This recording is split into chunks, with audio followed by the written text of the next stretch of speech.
시청자 여러분 안녕하십니까? 뉴스데스크 제주입니다. 변이 바이러스에 의한 감염이 급증하고 있습니다. 지난 한 달간 제주 지역 확진자의 40%가량이 변이 바이러스에 의한 감염으로 추정되고 있는데요. 제주도는 거리 두기를 연장하고 영업 제한도 강화하기로 했습니다. 박주영 기자입니다. 빠른 전파 속도로 집단 감염이 확산되기 시작한 지난달. 원인은 역시 변이 바이러스였습니다. 제주에서 추가 확인된 변이 바이러스 감염자는 8명. 제주시 직장과 피로연, 그리고 일가족 2개 집단과 관련한 3명과 개별 확진자 5명이 모두 영국발 알파 변이 감염으로 확인됐습니다. 지금까지 제주에서 확인된 변이 바이러스 확진자는 53명으로 이 가운데 51명이 영국발 알파 변이로 확인됐고 남아공발인 베타 변이와 인도발 델타 변이도 각각 1명씩 확인됐습니다. 변이 감염자 대부분인 49명이 5월 확진자로 방역당국은 이들과 역학적 연관성이 있는 135명이 영국발 알파 변이 바이러스에 감염된 것으로 보고 있습니다. 5월 한 달 동안 감염자 중에서 135명으로 5월 한 달간 감염자의 41.2%에서 변이 바이러스 감염이 된 것으로 보고 있습니다. 여기에다 확진자 접촉 없이 의심 증상이 나타나 검사를 받고 확진 판정을 받는 감염 경로 조사 중 확진자 비율은 이달 들어 20.8%로 높아졌습니다. 무증상 확진자 비율도 이달 전체 신규 확진자의 40%를 넘어서면서 제주도는 결국 현행 거리 두기 2단계를 20일까지 일주일 연장하기로 했습니다. 또 다중이용업소 영업 제한 시간도 밤 10시까지로 1시간 앞당겨지고 5인 이상 사적 모임 금지 등 방역 수칙은 그대로 유지됩니다. 방역 수칙을 위반할 경우 사업자는 300만 원 이하, 이용자는 10만 원 이하의 과태료가 부과되며 감염 우려가 높은 경우 개별 사업장에 대해 집합 금지 처분을 시할 방침입니다. 방역당국은 특히 최근 늘어나는 무증상 감염과 관련해 본인의 감염 사실을 모르고 일상생활을 유지해 수많은 2차 감염자를 낳을 수 있다며 불필요한 외출과 만남을 자제하고 방역 수칙을 철저히 지켜달라고 당부했습니다. MBC 뉴스 박주연입니다. 제주 지역 코로나19 백신 접종자가 10만 명을 넘어섰습니다. 제주도는 어제까지 백신 1차 접종자는 전체 인구의 16%인 10만 7,700여 명이었고 2차 접종자는 4.2%인 2만 8천여 명이라고 밝혔습니다. 또 어제 하루 동안 1,700여 명이 접종해 코로나19 예방접종이 시작된 이후 최대치를 기록했습니다. 제주도가 여름철 피서 관광객이 급증할 것에 대비해 7월 집단 면역을 목표로 정부에 백신 조기 공급을 건의하기로 했습니다. 임태봉 제주도 보건복지 여성국장은 도의회 예산결산특별위원회에 출석해 제주도가 7월에 집단 면역을 갖추면 많은 국민들이 제주에서 힐링을 하고 코로나 우울도 극복할 수 있다며 조기 접종을 정부에 건의하겠다고 말했습니다. 도의회는 내일 본회의에 제주도민 백신 우선 접종 건의안을 상정합니다.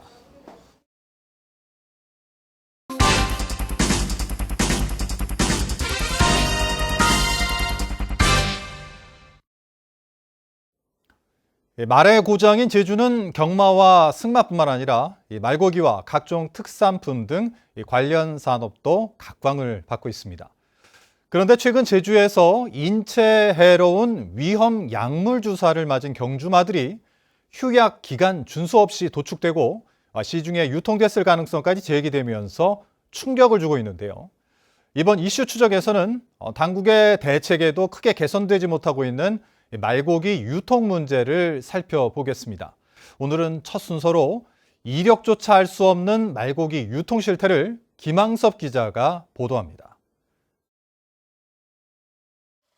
이른 아침 제주 축협 공판장 앞 말을 실은 한 트럭이 도축장 안으로 들어갑니다. 하루 평균 도축되는 말은 2~3마리.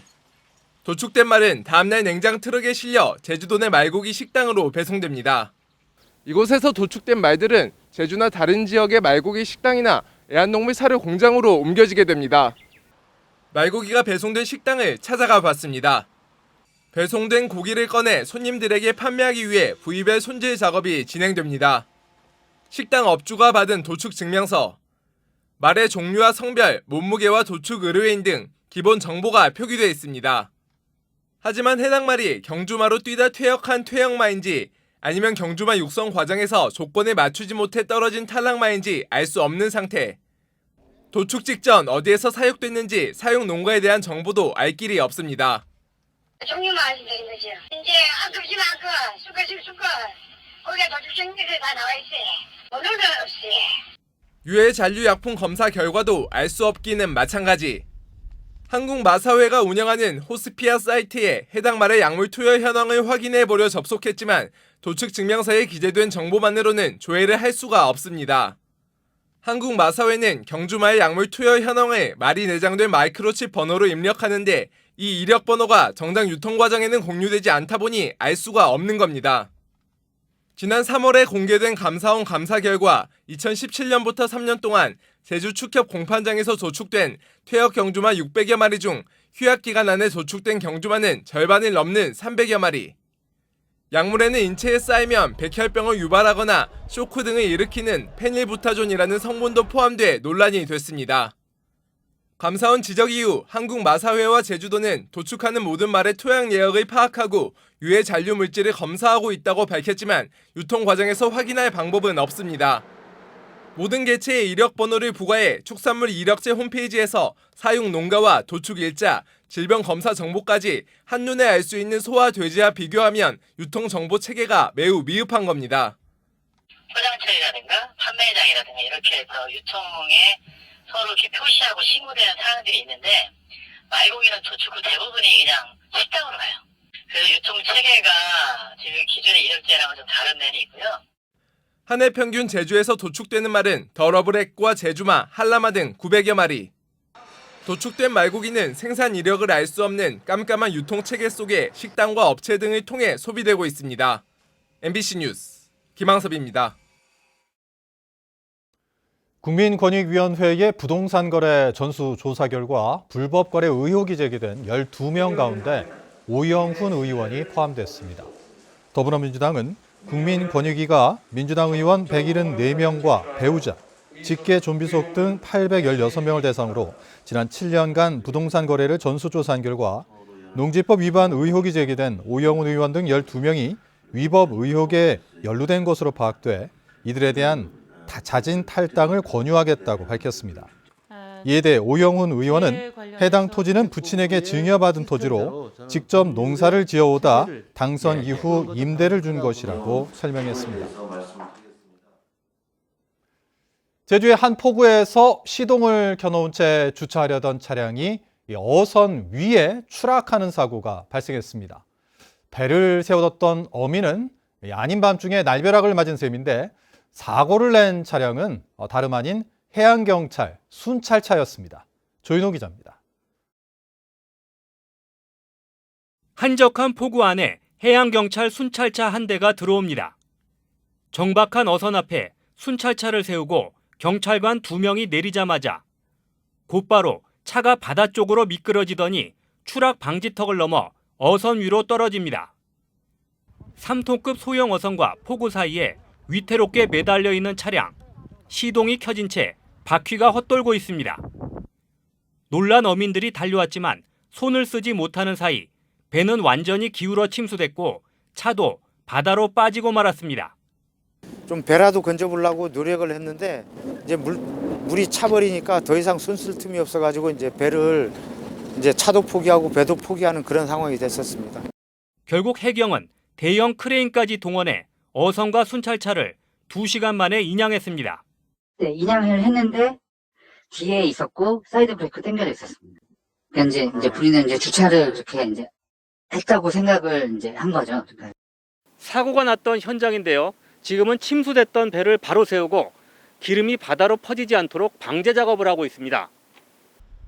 사고 당시 어선에는 사람이 없어 인명피해는 없었지만 전자장비와 엔진이 바닷물에 젖어 고기잡이를 할 수 없게 됐습니다.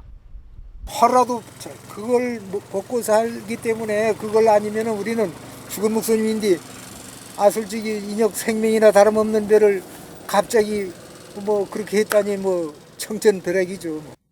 해경은 경찰관들의 과실 여부 등 정확한 사고 경위를 조사하고 있고 선주와 협의해 배를 수리해 주기로 했습니다. MBC 뉴스 조은호입니다. 62명의 사상자를 낸 제주도 입구 화물차 추돌 사고 기억하실 겁니다.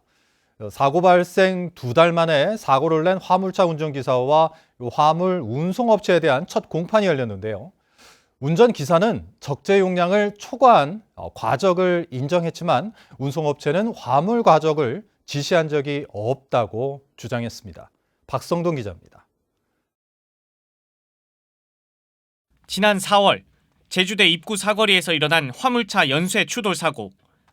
대형 화물차가 버스 2대와 1톤 트럭을 들이받아 3명이 숨지고 59명이 중경상을 입었습니다. 업무상 과실치사상 혐의로 화물차 운전기사가 구속된 지 2달 만에 열리는 첫 공판. 검찰은 운전기사가 한라봉 등을 최대 적재 용량보다 2.5톤가량 많은 8.3톤을 실은 상태에서 화물차를 몰았다고 지적했습니다. 또 사고 직전 브레이크 에어 경고 등에 불이 들어왔음에도 공기가 충분히 충전될 정도로 정차하지 않고 다시 운전했고 경사가 급한 산간도로로 주행하는 등 업무상 주의 의무도 다하지 않았다며 과실로 지적했습니다. 운전자는 내리막길이 끝난 줄 알고 재출발했을 뿐이라며 제주지역 지형을 숙지하지 못했다며 선처를 호소했습니다. 운전기사에게 안전교육을 하지 않는 등 주의 의무를 다하지 않은 혐의로 기소된 화물 운송업체는 화물차가 물동량을 스스로 결정했다며 과적을 지시하지 않았다고 주장했습니다. 그건 이제 현장에 가서 이루어지기 때문에요. 그게 한 뭐 성가장에 3팔레트가 실릴지 4팔레트가 실릴지 그날도 요 이제 기사분이 뭐 8, 9팔레트를 싣고 다른 데를 또 이제 추가로 더 실려 간다고 그렇게 이제 제가 나중에 또 통보를 받았던 부분이라. 화물차 운전기사와 운송업체도 엄벌해달라는 청와대 국민청원을 제기한 피해자 가족들은 주의감독 의무 소홀이 인정되더라도 법정 최고형은 벌금 20만 원이 고작이라며 분통을 터뜨렸습니다. 화물 운송자들의 사고는 그거에 준하는 어떤 그 처벌을 받아야 되지 않나라는 생각이고요. 지금 이제 누워있는 저희 딸 같은 경우 앞으로 평생 누워있어야 되는 상황이 발생할 수도 있는데 회사는 겨우 20만 원의 벌금형을 받는 거고. 피해자 가족들의 항의에 운송업체 대표는 첫 공판이 끝난 뒤 고개를 숙이며 죄송하다고 사과했습니다. 재판부는 피고인에게 어떤 형태든 적절한 방법으로 피해자들에게 먼저 사과하라고 주문하고 오는 24일 결심 공판을 진행할 예정입니다. MBC 뉴스 박성동입니다. 올해 제주 지역 봄 기온이 역대 가장 높았던 것으로 기록됐습니다. 제주지방기상청에 따르면 지난 3월부터 5월까지 제주 지역 평균 기온은 15.5도로 평년보다 1.5도 높아 지난 1961년 관련 통계가 작성된 이래 60년 만에 가장 높았습니다. 뉴스데스크 제주를 마칩니다. 시청해주신 여러분 고맙습니다.